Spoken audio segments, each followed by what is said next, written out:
Seri 4 Pelangi di Langit Singasari. Panasnya Bunga Mekar. Cerita, Esa Mintarja. Audiobook, novel silat. Bab 20. Karena itu, maka Mahisa Bungalan pun segera menghapus kemungkinan itu dari angan-angannya. Ia tidak akan menjerumuskan kedua belah pihak ke dalam kesulitan. Namun dengan demikian, apakah yang sebaiknya dilakukan? Untuk beberapa saat keduanya berdiam diri. Mereka mencoba mencari kemungkinan yang sebaik-baiknya untuk bersembunyi. Sementara Mahisa Bungalan akan meninggalkan mereka, pergi ke Kediri menemui Pangeran Kuda Padmadata. Dalam kebingungan, akhirnya Mahisa Bungalan berdesis, "Kek, jika keadaan tidak terpecahkan lagi, aku mempunyai pertimbangan jika kau sependapat."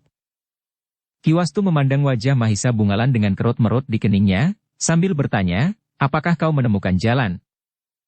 Jika tidak ada jalan lain, berkata Mahisa Bungalan. "Katakanlah," sahut Ki Wastu dengan penuh harapan. Mahisa Bungalan menarik nafas dalam-dalam. Katanya kemudian, "Ki Wastu, aku adalah seorang yang datang dari Singasari. Aku mempunyai rumah dan tempat tinggal. Aku mempunyai lingkungan dan keluarga. Jika memang tidak ada jalan lain yang dapat ditempuh, apakah kakek bersedia untuk pergi ke Singasari? Jaraknya memang cukup jauh. Tetapi jika kita dapat mencapai tempat tinggalku yang juga tidak berada di dalam pusat pemerintahan, maka aku kira untuk sementara kakek dan keluargamu akan mendapat perlindungan." Ki Wastu menegang sejenak. Namun kemudian ia bertanya, "Tetapi anak muda. Setiap tempat di muka bumi ini akan menjadi sasaran pencarian. Mungkin mereka akan sampai juga ke Singasari. Mungkin 1-2 orang akan menelusuri sejak padukuhan ini mengikuti jejak perjalanan kita, sampai ke Singasari. Mungkin mereka akan menemukan kita juga. Apakah dengan demikian, kami tidak akan mempersulit keadaan keluargamu?" Mahisa Bungalan menarik nafas dalam-dalam. Katanya, "Mungkin memang demikian. Tetapi adalah menjadi kewajiban setiap orang untuk saling menolong. Aku kira keluargaku tidak akan berkeberatan. Bukankah kemungkinan bahwa orang-orang yang mencari anak dan cucu kakek itu sampai ke Singasari sangat kecil?" "Betapapun kecilnya tetapi itu mungkin sekali terjadi," sahut Ki Wastu. "Kakek sendiri adalah seorang yang memiliki ilmu yang dapat dipergunakan untuk melindungi anak dan cucumu. Sementara aku pergi ke Kediri, maka di rumah akan ada ayahku, Mahendra. Kedua adikku, Mahisa Pukat dan Mahisa Murti. Jika perlu, maka paman-pamanku pun akan dapat membantu." "Siapakah mereka?" "Aku kira aku tidak perlu menjelaskan semua orang yang bersedia berbuat sesuatu atas dasar kewajiban itu. Tetapi percayalah, bahwa anak dan cucumu akan mendapat perlindungan di rumahku. Bahkan jika masih meragukan, kita akan dapat mohon perlindungan kepada prajurit-prajurit Singasari." "Apakah itu mungkin?" bertanya Ki Wastu. "Kenapa tidak? Prajurit-prajurit Singasari akan dapat diminta perlindungannya, karena mereka memang berdiri pada sikap seorang kesatria. Adalah menjadi kewajiban mereka untuk melindungi siapapun yang memerlukannya," jawab Mahisa Bungalan. Orang tua itu termangu-mangu sejenak. Terbayang harapan yang cerah bagi anak dan cucunya. Namun terbayang juga perjuangan yang berat menuju ke Singasari.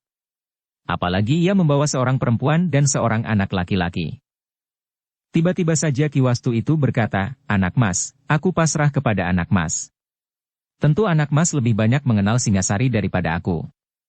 Sementara aku akan dapat menjual sesuatu yang masih ada padaku untuk membeli bekal perjalanan." Mahisa Bungalan mengerutkan keningnya. Namun kemudian Ki Wastu menunjukkan selingkar cincin di jari-jarinya. Katanya, "Aku akan menjualnya. Mungkin timangku ini dapat juga aku jual. Aku akan membeli sebuah pedati, seekor lembu dan perlengkapannya. Jika pada anak perempuanku masih juga ada perhiasan, aku akan dapat menjualnya pula untuk menambahinya jika masih kurang." Mahisa Bungalan mengerutkan keningnya. Katanya, "Apakah pedati tidak justru memperlambat perjalanan?" Ki Wastu menarik nafas. Katanya, "Mungkin. Tetapi apakah seorang perempuan dan seorang anak-anak akan dapat berjalan sampai ke Singasari?" "Tentu dapat," berkata Mahisa Bungalan. Tetapi ia pun tidak dapat ingkar, bahwa mungkin sekali mereka akan kelelahan. Karena itu, maka Mahisa Bungalan pun justru meraba kantong ikat pinggangnya. Ia membawa beberapa bekal yang diberi oleh ayahnya, yang sewaktu-waktu dapat dijualnya. Tetapi Mahisa Bungalan tidak mengatakannya, bahwa ia mempunyai beberapa bentuk cincin, beberapa butir permata dan logam mulia. Hanya jika diperlukan sekali sajalah, ia akan memberikannya 1-2 butir kepada orang tua itu untuk menambah, agar dapat membeli sebuah pedati dan 2 ekor lembu untuk membawa anak perempuan dan cucunya pergi ke Singasari. Dalam pada itu, Ki Wastu berkata, "Angger Mahisa Bungalan. Seandainya kita memaksa seorang perempuan dan anak-anak untuk berjalan ke Singasari, maka aku kira kita baru akan sampai dalam waktu yang terhitung akan lebih panjang daripada kita membawa sebuah pedati yang akan dapat berjalan terus, meskipun lambat. Sudah tentu kita akan beristirahat di sepanjang jalan. Namun aku kira, perjalanan kita akan dapat lebih lancar." Mahisa Bungalan mengangguk-angguk. Tetapi ia belum mengatakan bahwa jika diperlukan, ia pun akan dapat membantu menjual sesuatu yang masih ada padanya. Jika benda-benda itu terpisah dari ikat pinggangnya dan ikut terbakar, maka ia tidak akan dapat berbuat apa-apa. Namun dalam pada itu, Ki Wastu pun ingat, bahwa ia harus pergi ke rumah Ki Buyut. Ia akan mengatakan sesuatu yang berhubungan dengan peristiwa yang telah memusnahkan rumahnya, namun ia harus menjelaskan juga, bahwa ada 4 sosok mayat yang terkapar di halaman. "Tetapi, aku harus pergi ke rumah Ki Buyut, Ngger," berkata Ki Wastu kemudian, "apakah aku dapat mengatakan, bahwa kita akan meninggalkan padukuhan ini ke tempat yang belum pasti?" Sebaliknya Ki Wastu mengatakan demikian, agar jejak kita tidak terlalu cepat diikuti. Siapa tahu, bahwa beberapa orang akan datang dan memaksa Ki Buyut untuk mengatakan. Jika Ki Buyut benar-benar tidak mengetahui, maka mereka tentu tidak akan dapat berbuat terlalu banyak terhadapnya, berkata Mahisa Bungalan. "Tetapi, apakah dengan demikian Ki Buyut tidak akan mengalami kesulitan?" bertanya Ki Wastu. "Kita dapat mempertimbangkannya. Tetapi aku kira, bagi orang-orang itu akan dapat dilihat, apakah Ki Buyut berkata sebenarnya atau sekedar berpura-pura." Ki Wastu pun kemudian bersiap-siap untuk pergi. Tetapi ia masih juga berpesan, "Angger Mahisa Bungalan. Jika sesuatu terjadi, biarlah anak itu memukul kentongan. Aku akan segera datang." Mahisa Bungalan menyadari bahwa orang tua itu tentu masih selalu dibayangi oleh kegelisahan. Karena itu maka Mahisa Bungalan pun berkata, "Kek, untuk sementara kita akan aman. Meskipun demikian, aku akan selalu ingat pesan itu." Demikianlah, maka kakek tua itu pun kemudian minta diri kepada anak perempuannya untuk pergi sebentar ke rumah Ki Buyut. "Aku takut ayah," desis anak perempuannya. Ia bertanya, "Apakah kau berani menghadapinya?" Ki Wastu memandangi cucunya yang masih tidur nyenyak. Kemudian katanya, "Angger, Mahisa Bungalan ada di sini. Meskipun demikian, jika terjadi sesuatu, kau dapat memukul kentongan itu. Aku akan mendengarnya dari rumah Ki Buyut." Anak perempuannya itu pun menarik nafas dalam-dalam. Katanya kemudian, "Tetapi jangan terlalu lama ayah." "Aku hanya sebentar," jawab ayahnya, "jika kemudian ruangan-ruangan ini menjadi gelap, nyalakan lampu yang ada." "Dari mana aku mendapat api?" bertanya perempuan itu, "aku tidak berani minta kepada tetangga. Dan aku tidak berani ditinggalkan oleh Kisanak Mahisa Bungalan jika ayah belum datang." Ki Wastu menarik nafas dalam-dalam. Namun katanya, biarlah Angger Mahisa Bungalan membuat api. Sepeninggal Ki Wastu maka seperti yang dipesan oleh kakek tua itu, maka Mahisa Bungalan pun membuat api dengan batu titikan. Kemudian dinyalakannya seikat belarak kering yang didapatkannya di belakang. Dengan api itu, maka ia pun kemudian menyalakan lampu dan bahkan perapian untuk merebus air. Dalam pada itu, Ki Wastu pun telah diterima oleh Ki Buyut di pendapa rumahnya. Tanpa orang lain, Ki Wastu menceritakan sebagian dari keadaannya yang sebenarnya. Tetapi ia masih belum menyinggung bahwa laki-laki yang meninggalkan anak perempuannya itu adalah seorang pangeran. "Jadi laki-laki itu sampai hati untuk mengupah orang agar membunuh istrinya?" bertanya Ki Buyut. "Bukan laki-laki itu Ki Buyut. Tetapi keluarganya yang tidak mau kehilangan warisan," jawab Ki Wastu. Ki Buyut mengangguk-angguk. Katanya, "Adalah perbuatan yang terkutuk. Karena itu, maka kami sudah memutuskan untuk menyingkir saja Ki Buyut. Agar tidak terjadi pembunuhan-pembunuhan lagi, atau pada suatu saat kamilah yang akan terbunuh," berkata Ki Wastu kemudian. "Kalian akan menyingkir kemana?" bertanya Ki Buyut. "Itulah yang kami tidak tahu Ki Buyut. Mungkin kami akan menjelajahi daerah yang luas dan panjang, sehingga pada suatu saat kami menemukan daerah yang meyakinkan, tidak akan dicapai oleh orang-orang yang berniat buruk itu. Ki Buyut mengangguk-angguk. Tetapi nampak wajahnya dibayangi oleh iba di hatinya. Bahkan seakan-akan kepada diri sendiri ia berkata, nasib itu memang sulit untuk dihindari. Kalian telah mengalami suatu kesulitan, yang sebenarnya bukan karena kesalahan yang pernah kalian lakukan. Ki Wastu menarik nafas dalam-dalam, ia memang dibayangi oleh masa depan yang sangat suram, seakan-akan segalanya yang akan dilakukan, tidak banyak bermanfaat baginya untuk menghindarkan diri dari orang-orang yang bermaksud buruk terhadap anak dan cucunya. Kesediaan Mahisa Bungalan untuk membawa anak dan cucunya ke Singasari, agaknya memang memberikan harapan. Tetapi jika bencana itu terjadi di sepanjang, maka sangat sulit baginya untuk melawannya. Jika orang-orang itu kemudian mengirimkan orang-orangnya lagi, maka jumlahnya akan tentu berlipat, dan di antara mereka tentu akan terdapat orang-orang yang memiliki ilmu yang semakin tinggi. Tetapi keluarganya memang harus berbuat sesuatu. Jika ia tidak berusaha sama sekali, maka bencana itu akan lebih cepat datang, tanpa harapan untuk dapat mengelak sama sekali.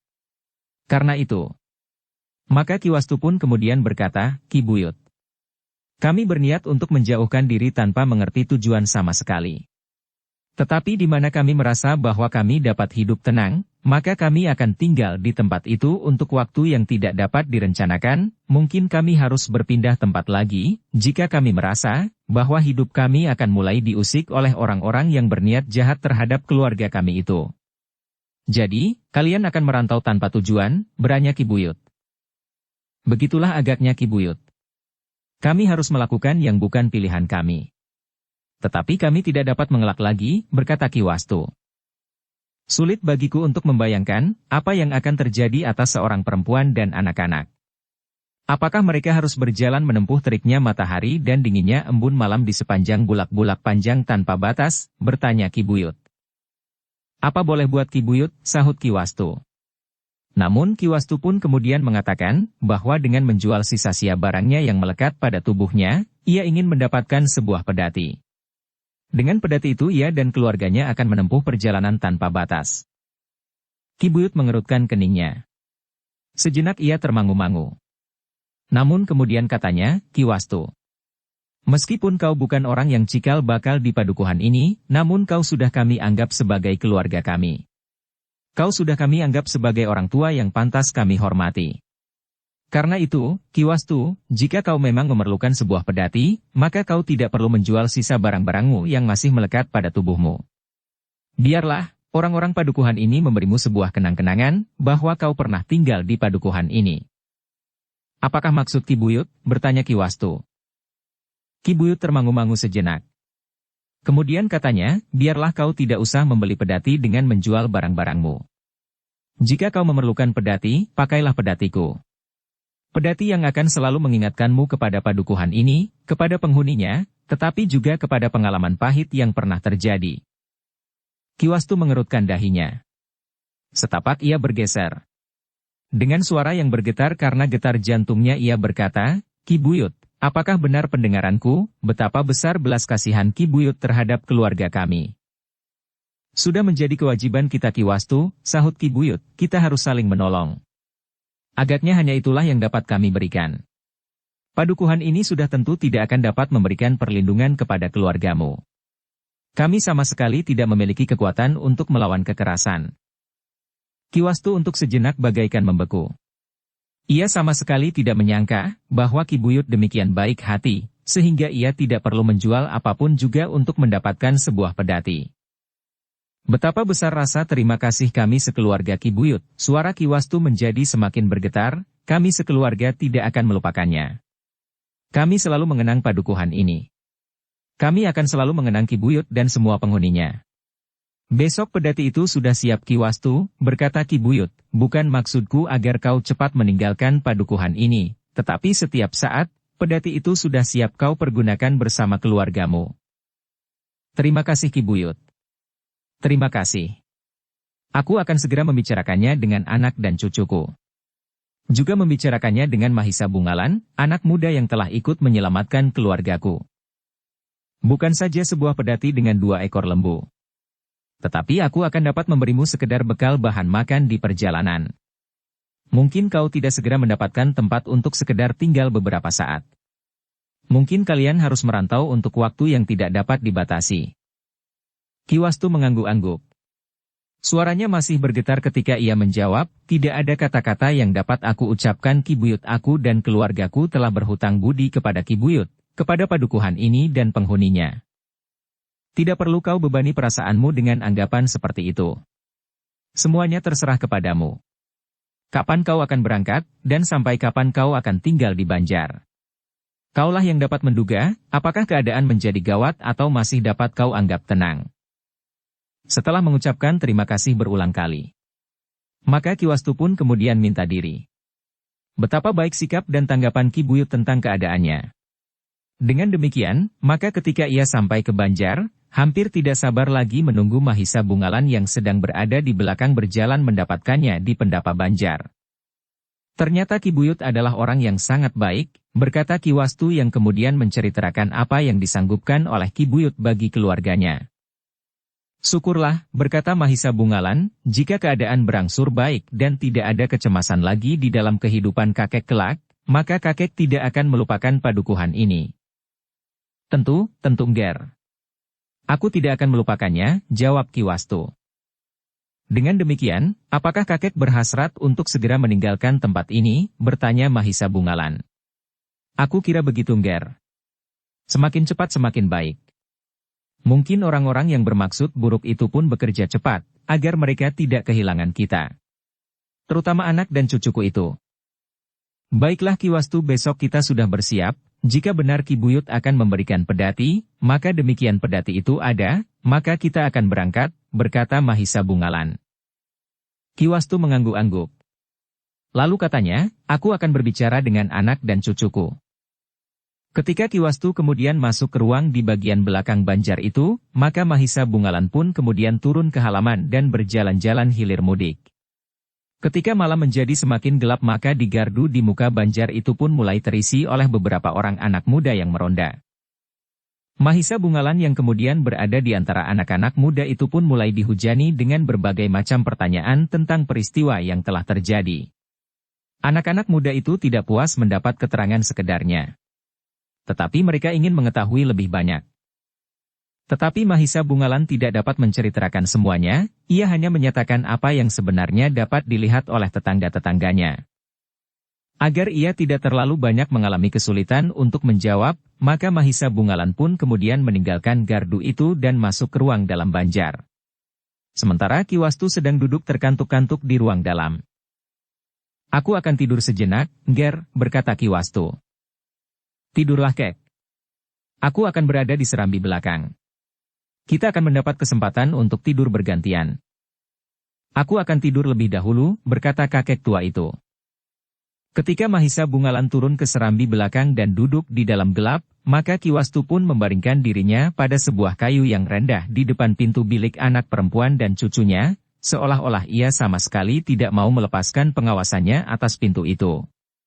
Namun sejenak kemudian Ki Wastu itu pun telah tertidur.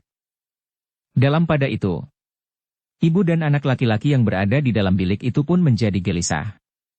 Anak laki-laki itu merasa perutnya menjadi lapar.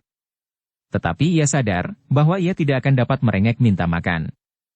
Yang dapat dilakukannya hanyalah sekedar mereguk air dan beberapa potong gula kelapa yang didapatkannya dari seorang tetangga yang baik. Besok kakek akan ke sawah, ibunya menghibur, bukankah kita masih mempunyai beberapa batang pohon ketela?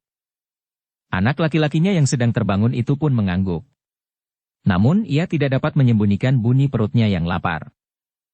Menjelang pagi, Ki Wastu sudah terbangun, ia pun kemudian pergi ke serambi belakang dan mempersilahkan Mahisa Bungalan untuk beristirahat. Aku pun duduk terkantuk-kantuk di sini, berkata Mahisa Bungalan, aku juga tertidur meskipun hanya sekejap-sekejap. Sekarang tidurlah sampai pagi. Aku akan duduk di sini. Mahisa Bungalan tidak menjawab. Tetapi ia tidak pergi ke ruang dalam. Betapapun dinginnya malam menjelang pagi, namun Mahisa Bungalan telah berbaring di sebuah amben bambu di serambi. Sejenak kemudian Mahisa Bungalan pun sempat tidur meskipun tidak terlalu lama, karena fajar pun kemudian mulai menyingsing.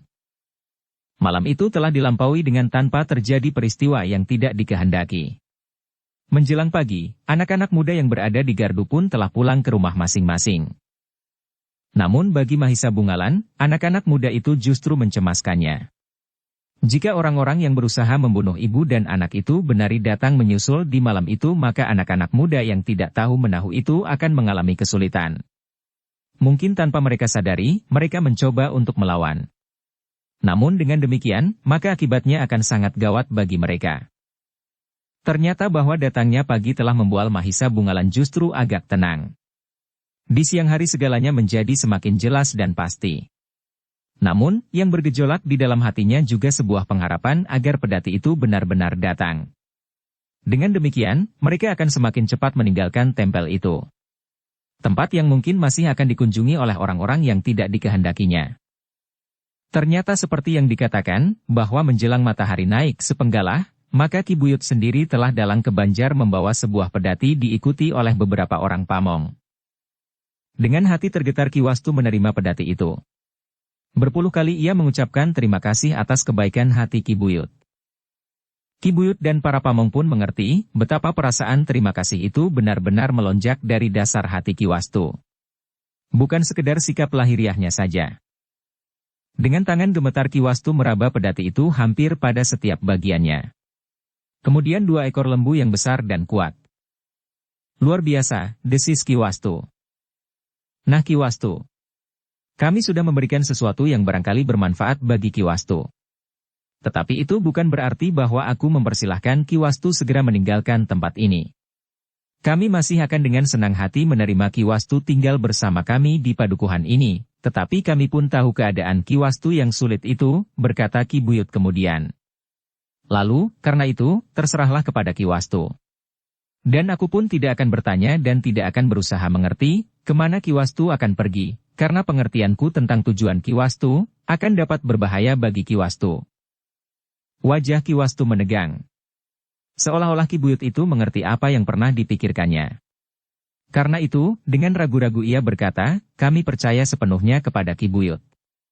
Tetapi sebenarnya lah kami tidak tahu, kemana kami akan pergi. Ki Buyut tersenyum. Katanya, baiklah. Di dalam pedati itu terdapat beberapa onggok bekal yang dapat kalian pergunakan di sepanjang jalan.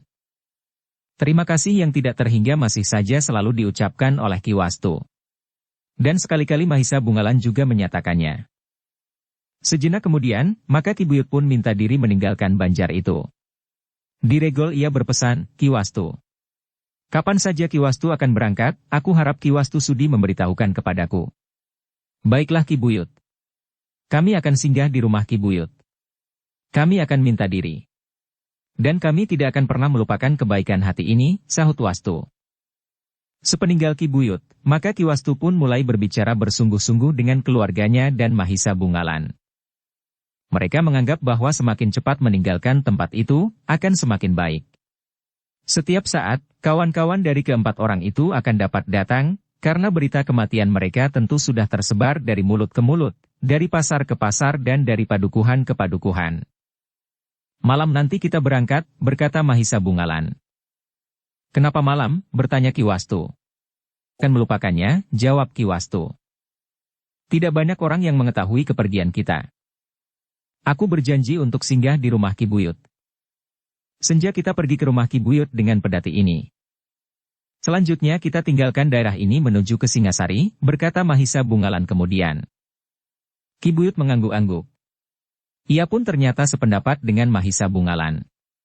Sementara anak dan cucunya tidak dapat memberikan pendapat lain karena mereka merasa hidup mereka hanya sekedar tergantung kepada Ki Wastu dan Mahisa Bungalan. Demikian, maka mereka pun segera bersiap-siap. Tetapi karena tidak ada lagi yang dapat mereka persiapkan, maka mereka segera selesai. Pedati itu sudah siap untuk berangkat. Di dalamnya telah tersimpan seonggok bahan makanan yang dapat mereka pergunakan beberapa saat di perjalanan menjelang tempel baru yang masih akan mereka cari. Menunggu senja, Ki Wastu masih sempat mencari rumput di pinggir parit, di ujung padukuhan. Lembu yang akan membawa mereka itu pun tidak boleh lapar. Di perjalanan, mereka akan dapat mencari rumput untuk makanan lembu-lembu itu tanpa takut kekurangan. Demikianlah, Ketika matahari telah turun, Pedati dan keluarga Kiwastu pun telah bersiap-siap.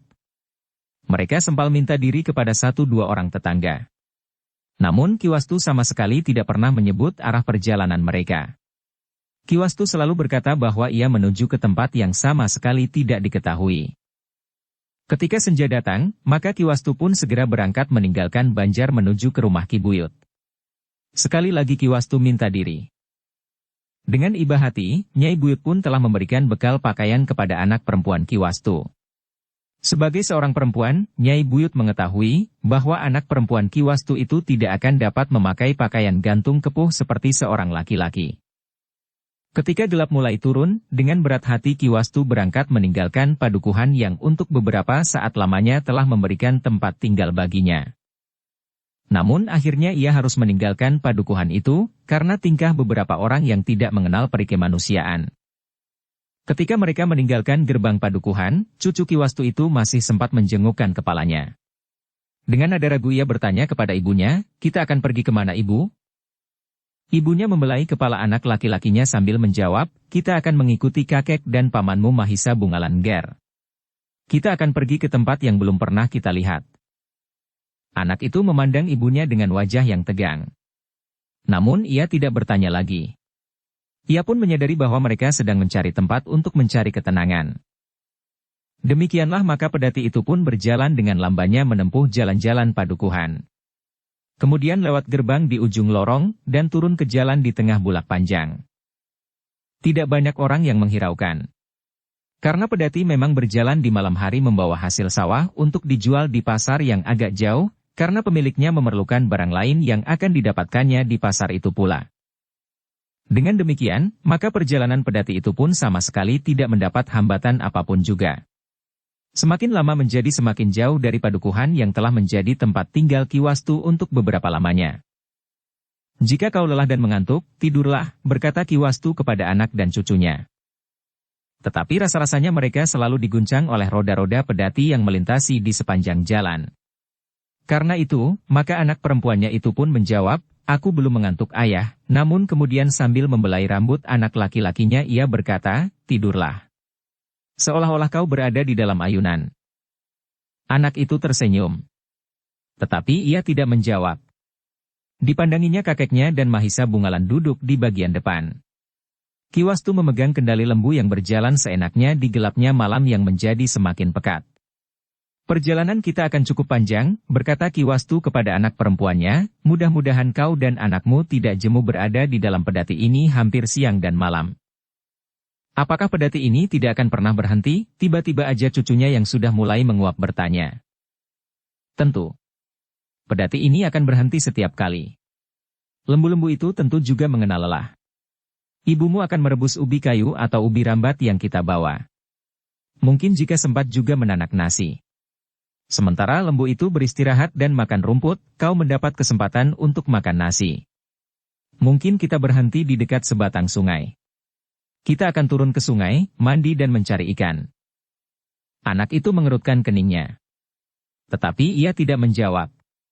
Ia mulai membayangkan perjalanan yang panjang dan lama. Namun tiba-tiba ia tersenyum sendiri sambil berkata, "Perjalanan yang menyenangkan sekali." Kiwastu menarik nafas dalam-dalam. Di luar sadarnya disentuhnya senjatanya yang diletakkan di bawah tikar yang terbentang di dalam Pedati itu, diatasi dengan damen kering, sehingga menjadi lunak. Di sebelahnya teraba juga tangkai tombak pendek Mahisa Bungalan. Tetapi Kiwastu merasa agak tenang, bahwa ia tidak perlu menjual barangnya yang tersisa dan melekat di tubuhnya untuk membeli sebuah pedati, karena pedati itu telah didapatkannya dari Ki Buyut. Dengan demikian barang-barang itu akan menjadi bekal yang setiap saat dapat saja dijual untuk hidup mereka. Demikianlah perjalanan itu telah dimulai. Di malam yang kelam, mereka melihat bintang gemerlapan di langit.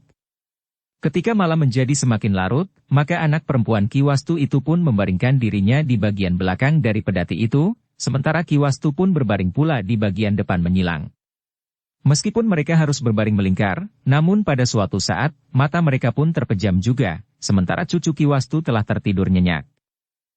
Mahisa Bungalanlah yang kemudian memegang kendali 2 ekor lembu yang berjalan lamban sekali. Sekilas dipandanginya jalan yang tidak nampak ujungnya, yang seolah-olah menghunjam ke dalam gelap tidak berbatas. Jika ia mengangkat kepalanya, maka dilihatnya bintang-bintang berhamburan di langit. Rasa-rasanya menjadi ngelangut dan sepi. Tetapi pengalaman-pengalaman semacam itulah yang memang diinginkannya dalam perantauannya. Ia melihat kehidupan dari berbagai segi. Ia melihat warna-warna jiwa beberapa orang yang berbeda, bahkan saling bertentangan. Mahisa Bungalan duduk sambil berselimut kain panjangnya. Kakinya yang sebelah tergantung di belakang lembunya, sedang yang lainnya ditekuknya pada lututnya di atas pedati yang berguncang-guncang itu. Mudah-mudahan orang-orang itu tidak segera menyusul, tiba-tiba saja ia berdesis ketika ia mulai membayangkan niat buruk terhadap anak perempuan dan cucu Ki Wastu itu. Dalam pada itu, berita tentang kematian 4 orang berada di halaman rumah Ki Wastu itu sudah tersebar. Dari mulut ke mulut berita itu menjalar sampai ke tempat yang jauh. Akhirnya, seperti yang diperhitungkan oleh Mahisa Bungalan dan Ki Wastu, berita kematian 4 orang itu pun sampai ke telinga kawan-kawan mereka yang terbunuh itu. Tetapi apakah benar mereka berempat, desis salah seorang dari kawannya yang ragu-ragu atas berita itu.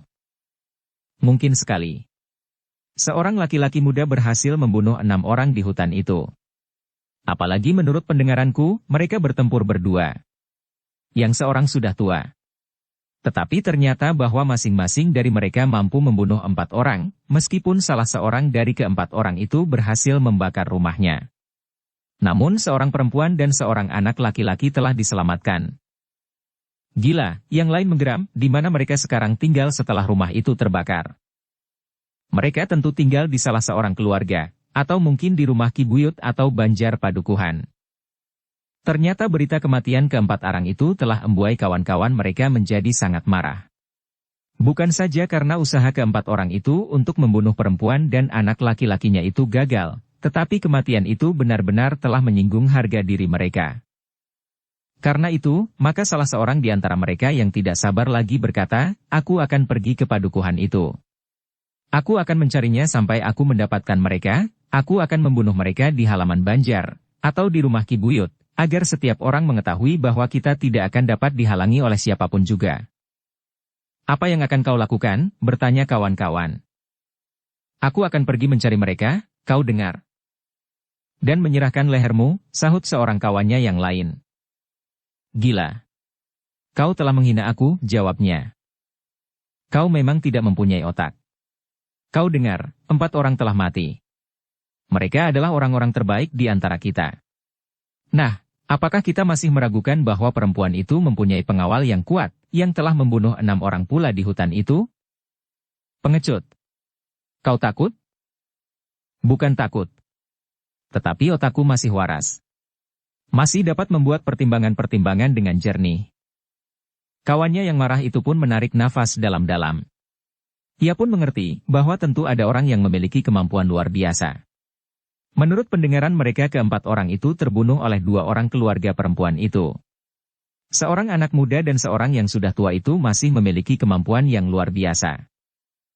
Dalam kebimbangan itu, salah seorang dari mereka berkata, "Kita akan menyampaikannya kepada Ki Wangut yang sedang berada di Kediri, ia akan mengambil sikap. Dan kita akan menjalankan perintahnya." Persoalannya memang sudah berkembang. Bukan saja karena kita akan mendapatkan upah yang besar. Tetapi harga diri kita tidak boleh dikorbankan. Kematian demi kematian. Jika hal ini tidak diakhiri, maka kita semuanya akan tumpah sampai habis. Kawan-kawannya mengangguk-angguk. Agaknya mereka sependapat. Karena pimpinan mereka adalah Ki Wangut yang berada di Kediri, mengamati istana Pangeran Kudapat-Madata, maka salah seorang dari mereka akan mencarinya untuk menyampaikan laporan itu. Akhirnya mereka pun memutuskan, mengirimkan 2 orang pergi ke Kediri. 2 orang yang sudah mengenal berapa segi dari istana Pangeran Kudapat-Madata. Berita kematian 4 orang itu, membuat darah Ki Wangut bagaikan mendidih. Ia sama sekali tidak menduga, bahwa ke-4 orangnya yang terbaik itu akan terbunuh. Apalagi justru saat mereka sudah menemukan perempuan dan anaknya itu. "Iblis itu benar-benar harus dimusnahkan," geram Ki Wangut, "aku sendiri akan mencarinya." Dengan demikian, maka Ki Wangut pun kemudian meninggalkan Kediri. Pengamatannya terhadap istana Pangeran Kuda Padmadatta telah diserahkan kepada salah seorang pengikutnya yang berada di Kediri, didampingi oleh 2 orang lain yang tinggal di rumahnya pula. Mereka harus mengawasi, jika ada orang yang tidak dikenal menghadap Pangeran Kuda Padmadatta. Salah seorang abdi di dalam istana itu telah dihubungi, dan akan dapat menjadi penunjuk apa yang telah terjadi di istana itu. Sementara itu Ki Wangut pun segera kembali ke padukuhannya. Dengan tergesa-gesa ia mengumpulkan pengikut-pengikutnya untuk menentukan apakah yang sebaiknya dilakukan. Aku sendiri akan mencarinya, berkata Ki Wangut, tetapi aku tidak akan menjadi dungu dan kehilangan akal. Aku akan membawa beberapa orang terbaik di antara kita. Kita sudah dapat menjajaki kemampuan para pelindungnya, 4 orang kita telah terbunuh. Karena itu, kita harus membawa kekuatan yang meyakinkan. 10 orang, desis salah seorang dari mereka. Gila, sahut Ki Wangut, aku akan berangkat dengan 4 orang saja. Apakah Ki Wangut tidak akan mengalami nasib serupa? Kau sangka aku tidak lebih dari kelinci-kelinci yang terbunuh itu? Tidak seorang pun yang menjawab. Mereka percaya bahwa Ki Wangut memiliki kemampuan yang sulit dijajagi. Bahkan ia memiliki beberapa jenis ilmu melampaui kemampuan seorang perwira prajurit Kediri. Meskipun demikian, berkata Ki Wangut, aku akan mengajak kakak seperguruanku, ia memiliki kemampu ilmu melampaui kemampuanku. Bahkan dengan demikian, kekuatan kami sudah meyakinkan. Aku, kakak seperguruanku dan 2 orang lagi di antara kalian yang terbaik. Meyakinkan sekali, desis salah seorang dan mereka aku akan ikut serta. Aku ingin melihat pembalasan itu terjadi. Alangkah senangnya, jika aku pun mendapat kesempatan menusukkan senjataku ke lambung orang itu. Gila, geram Ki Wangut, kau akan mengambil keuntungan saja dari peristiwa ini. Aku akan pergi bersama kakak seperguruanku. Yang lain akan aku tentukan kemudian. Yang harus aku lakukan segera adalah pergi ke padepokan kakak seperguruanku. Aku tidak mau ketinggalan terlalu jauh. Jika perempuan serta para pelindungnya itu menyingkir, aku akan sempat menemukan jejaknya. Ternyata Ki Wangut tidak membuang waktu lagi. Setelah ia mempersiapkan segala sesuatunya, maka ia pun segera meninggalkan padepokannya. Ia tidak mau mengalami kesulitan lagi dengan buruannya.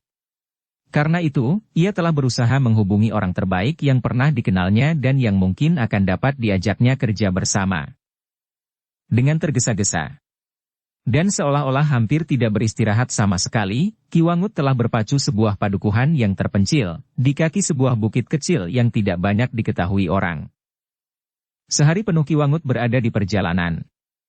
Bahkan ia masih meneruskan perjalanannya ketika gelap malam turun. Sekali-kali ia memberi kesempatan kudanya untuk beristirahat. Namun sejenak kemudian ia telah berjalan lagi, diikuti oleh seorang pengiringnya. Kedatangannya di padepokan terpencil yang disebut Padepokan Wara Amba itu telah mengejutkan para penghuninya. Seorang yang sudah mulai menginjak setengah baya mendapat laporan dari seorang cantriknya, bahwa seseorang telah mencarinya. Siapa? Bertanya orang itu. Namanya Ki Wangut, jawab cantrik itu. Anak setan, geramnya, suruh ia kemari. Diantar oleh cantrik itu, maka Ki Wangut telah menghadap kakak seperguruannya, kedatangannya ternyata telah mendapat sambutan yang menggembirakan. Karena mereka sudah lama tidak bertemu, maka pertemuan itu nampaknya merupakan pertemuan yang akrab sekali. Mari, masuklah anak setan, berkata orang yang sudah separuh baya itu, kau masih awet muda. Atau akulah yang cepat menjadi tua. Kakang Tundawara pun nampaknya awet muda, sahut Ki Wangut. Saudara seperguruannya itu tertawa. Katanya, marilah. Matamu masih tetap liar. Ki Wangut pun segera masuk ke ruang dalam rumah Tundawara. Sejenak mereka saling mempertanyakan keselamatan masing-masing selama mereka tidak bertemu. Sekarang kau mandi. Kemudian kau akan kami jamu makan. Meskipun sudah dingin. Kau tentu mempunyai keperluan khusus. Biarlah besok pagi saja kau berbicara. Ki Wangut tidak membantah. Ia pun kemudian pergi ke pakiwan. Setelah makan, meskipun nasi telah dingin, namun memberikan kesegaran di tubuhnya, maka ia pun dipersilahkan beristirahat di dalam bilik di Gandok. Tetapi Ki Wangut tidak segera dapat tidur, ia telah digelisahkan oleh tugasnya yang ternyata dapat dicerai-beraikan oleh seorang yang tidak dikenalnya, tetapi ia tidak dapat memaksa kakak seperguruannya untuk mendengarkan keadaannya itu. Karena itu, betapapun gelisahnya, ia harus menunggu sampai hari berikutnya. Oleh kelelahan, maka akhirnya Ki Wangut pun tertidur pula. Namun, Ki Wangut ternyata terbangun selagi langit masih buram. Meskipun udara terasa dingin, namun ia telah pergi ke Pakiwan dan membenahi pakaiannya, seolah-olah ia tidak sabar lagi untuk bertemu dan berbicara dengan kakak seperguruannya tentang kewajiban yang baru embannya, tetapi sebagian terbesar dari yang sudah dilakukannya adalah kegagalan. Betapa gelisahnya menunggu. Namun akhirnya, ia telah mendapat kesempatan untuk duduk bersama kakak perguruannya di pendapa padepokan terpencil itu. Jika tidak ada keperluan penting, kau sudah melupakan aku, berkata Ki Tundawara. Tentu tidak Kakang. Tetapi sebagaimana kau ketahui, aku adalah seorang yang sibuk dengan kerja-kerja yang tidak berarti, sehingga karena itu, aku telah kehabisan waktu. Dan sekarang, katakan, apakah keperluanmu? Apakah kau kehabisan pengikut? Karena itu, maka kau hanya membawa seorang saja dalam perjalanan yang jauh ini. Tidak Kakang. Aku masih mempunyai cukup pengaruh terhadap orang-orangku. Aku sengaja hanya membawa satu orang bersamaku sekarang agar tidak menarik perhatian orang. Baiklah. Katakan apa keperluanmu datang kemari. Ki Wangut pun menjadi ragu-ragu. Ia sengaja tidak mengajak pengikutnya dalam pembicaraan itu, meskipun pengikutnya itu sudah mengetahui segala-galanya. Kakang, berkata Ki Wangut, aku mengalami kesulitan dengan tugas yang sekarang dibebankan kepadaku. Kau selalu mengalami kesulitan dengan pekerjaanmu. Apakah kau masih juga menjual tenaga dan nyawa orang untuk mendapatkan makan dan minum? Ah, desah Ki Wangut sambil beringsut, tentu bukan sekedar untuk makan dan minum Kakang. Aku cukup mempunyai sawah dan ladang di sekitar padepokan. Iya, aku tahu. Tetapi bukankah kau masih saja mengandalkan kemampuanmu? Tidak jauh bedanya dengan merampok dan menyamun. Ki Wangut menjadi berdebar-debar. Tetapi ia pun kemudian mengatakan apa yang telah terjadi atasnya. Telah 10 orang pengikutnya terbunuh. Katanya kemudian, aku tidak ingin orang-orangku benar-benar akan habis Kakang. Karena itu, aku datang untuk mohon pertolonganmu. Ki Tundawara pun tertawa. Katanya, kau akan mengajak aku memburu perempuan dan anaknya itu? Ki Wangut termangu-mangu sejenak. Ia menjadi ragu-ragu melihat sikap kakak seperguruannya itu. Namun akhirnya dikatakannya juga akal yang sudah lama tersimpan di dalam dadanya. Bahkan sejak ia berangkat dari padepokannya, ia sudah berniat untuk membujuk kakak seperguruannya dengan cara yang khusus, yang sesuai dengan sifat-sifat orang itu seperti yang dikenalnya dahulu. Kakang, berkata Ki Wangut kemudian, mungkin Kakang tidak tertarik kepada hadiah yang akan kami terima, meskipun jumlahnya adalah sebanyak bilangan yang belum pernah aku kenal sebelumnya. Tetapi barangkali yang lebih menarik bagi Kakang adalah, bahwa perempuan itu cantik sekali. Jika tidak, ia tidak akan diambil menjadi istri Pangeran Kudapadmadata, dan menguasainya untuk beberapa lama. Ki Tunda mengerutkan keningnya. Namun kemudian ia pun tertawa sambil berkata, anak iblis. Kau membujukku dengan cara licik itu, Kau tahu bahwa aku mempunyai kumpulan perempuan-perempuan cantik dari seluruh sudut negeri ini. Sekarang kau menawarkan untuk menambah dengan seorang lagi ya? Ki Wangut tertawa. Katanya, mungkin Kakang akan tertarik tetapi upah itu sendiri benar-benar telah menumbuhkan seleraku untuk melakukan pekerjaan itu, meskipun harus mengorbankan beberapa orang-orangku. Tetapi aku kira, 10 orang itu sudah terlalu banyak, sehingga jika Kakang bersedia, maka tentu tidak akan ada lagi di antara kita yang terbunuh, sementara Kakang akan mendapat tambahan seorang perempuan cantik. Tetapi anak laki-lakinya harus kita musnahkan. Aku sudah menjadi semakin tua Wangut. Apakah masih pantas aku lakukan, memburu perempuan-perempuan cantik seperti itu? Tentu masih Kakang. Pantas atau tidak pantas, bukannya satu hal yang pantas dipertimbangkan. Satu-satunya yang harus Kakang perhitungkan adalah, apakah Kakang masih memerlukan atau tidak. Ki Tundawara tertawa. Katanya, sayang, bahwa untuk mendapatkan perempuan-perempuan cantik, masih banyak jalan yang dapat ditempuh. Jauh lebih mudah dari jalan yang kau tawarkan itu. Ki Wangut mengerutkan keningnya. Ia mulai gelisah tetapi ia berkata, ada 2 keuntungan Kakang. Perempuan cantik dan sekaligus harta benda yang tidak ternilai harganya. Pangeran Kudapadmadata adalah seorang pangeran yang kaya raya. Yang memiliki keping-keping emas tak terbilang jumlahnya. Yang memiliki permata sebanyak bintang yang bertaburan di langit. Ki Tundawara tertawa semakin keras. Katanya, kau masih suka berbohong sejak mudamu. Tetapi kebohongan yang tidak tanggung-tanggung kadang-kadang menyebabkan orang lain semakin tertarik juga. Dan kebohonganmu kali ini memang sangat menarik. Aku tidak berbohong Kakang. Aku mengatakan yang sebenarnya. Perempuan itu sangat cantik, dan uang itu sangat banyak. Mungkin aku tidak akan mampu menyimpannya sendiri meskipun sudah aku bagi-bagikan dengan orang-orangku. Apalagi untuk menyimpan perempuan itu. Jika aku sendiri yang mendapatkannya, maka selain anak laki-laki itu, maka perempuan itu pun tentu akan aku bunuh. Kenapa tidak kau lakukan saja? Jika kau menemukan perempuan itu dan anaknya, kepung mereka dengan 25 orang. Meskipun tanpa aku, maka dengan 25 orang, kau tentu akan berhasil. Membunuh perempuan itu, bertanya Ki Wangut. Iya, jawab Ki Tundawara. Ki Wangut menarik nafas dalam-dalam. Katanya, jadi Kakang sudah menghentikan kegemaran Kakang? Lihatlah di bagian belakang dari padepokan ini. Aku mempunyai 3 buah barak yang penuh dengan perempuan cantik. Ada yang bagi kepentinganku sendiri, ada pula yang aku berikan kepada pengikut-pengikutku yang paling setia. Dan mereka kerasan tinggal di sini? Suara tertawa Ki Tundawara meledak. Katanya, anak setan yang dungu. Kenapa kau bertanya, kerasan atau tidak? Jika seorang dari mereka berani melarikan diri, maka ia tentu akan tertangkap sebelum ia berhasil melampaui dinding luar padepokan ini. Dan setiap orang di padepokan ini mengetahui akibat dari perbuatan yang demikian. Maka selain anak laki-laki itu, maka perempuan itu pun tentu akan aku bunuh. Apa akibatnya? Ki Tundawara tertawa berkepanjangan. Jadi Kakang sudah tidak tertarik lagi kepada seorang perempuan muda yang cantik, meskipun ia sudah mempunyai seorang anak? Jika tidak, aku akan mempergunakan saran Kakang. Aku akan membawa 25 pengikut dan mengepung perempuan itu. Aku akan memberikan perintah kepada orang-orangku untuk membunuh perempuan cantik itu bersama anaknya. Ki Wangut berhenti sejenak, lalu, tetapi bagaimana jika sekali lagi aku mohon pertolongan Kakang? Pengawal perempuan itu benar-benar seorang yang luar biasa.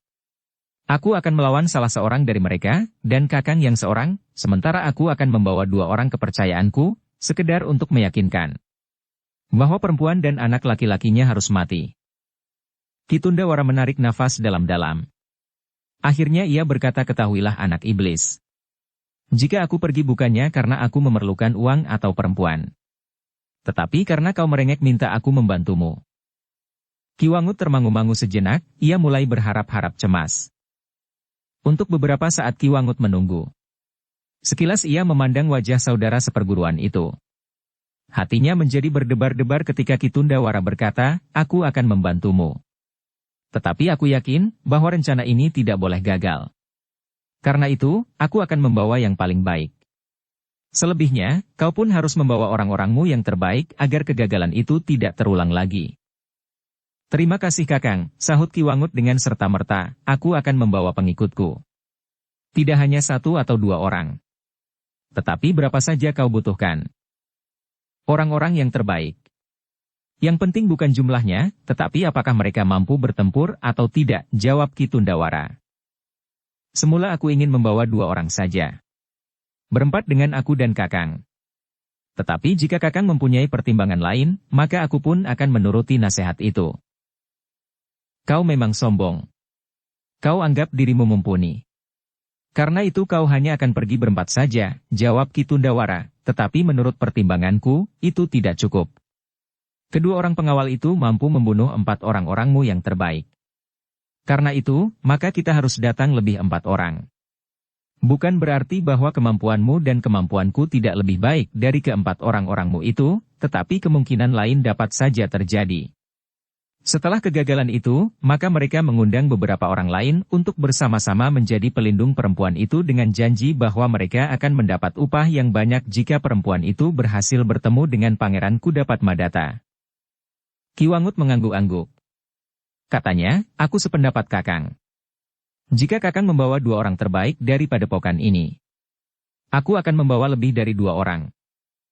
Ki Tundawara merenung sejenak. Lalu katanya, kapan menurut pertimbanganmu, sebaiknya kita berangkat? Secepatnya Kakang. Mungkin orang-orang yang kita buru itu sudah meninggalkan padukuhannya. Kita harus mencarinya kemana mereka pergi. Besok pagi-pagi kita akan berangkat. Aku akan menyiapkan segalanya yang perlu.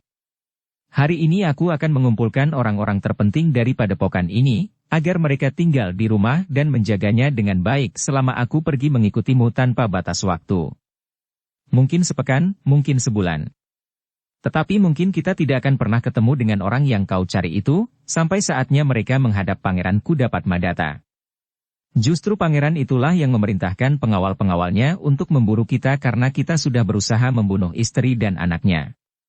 Sehingga dengan demikian, maka yang terjadi kemudian adalah sebaliknya dari yang terjadi sekarang. Kitalah yang akan menjadi buruan. Ah, mustahil, jawab Ki Wangut, apakah kita tidak akan berhasil mencari perempuan dan anaknya itu? Mungkin sekali terjadi demikian.